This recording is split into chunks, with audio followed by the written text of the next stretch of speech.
Hey everybody, just a quick video about the read today out of 2 Samuel chapter 12, where David sleeps with Bathsheba, Uriah's wife, and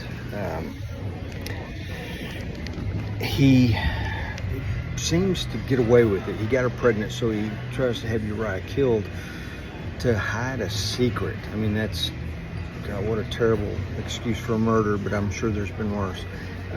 So he has Uriah sent to the front lines, and then Joab, the commander of the army, withdraws and leaves him there on the front line by himself, and he gets killed. So it's not just a being killed in battle, it's actually a murder, intentional murder, an act by David. And I mean, Joab is complicit in this because he does what David tells him to do.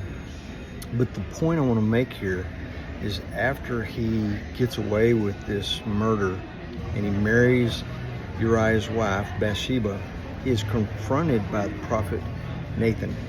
And up to that point, David seems to be more concerned about getting away with this than anything else. And it's not until after he's confronted and he recognizes the sin that he's committed that he gets moral injury from it.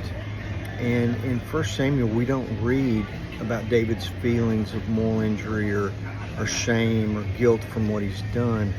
But David writes Psalm 51, and this is where we see the moral injury coming through and how he starts dealing with it through writing about this traumatic event. And David says, "Wash me thoroughly from my iniquities and cleanse me from my sin, for I know my transgressions and my sin is ever before me." So David, all of a sudden we see he can't get over it. He's thinking about it constantly.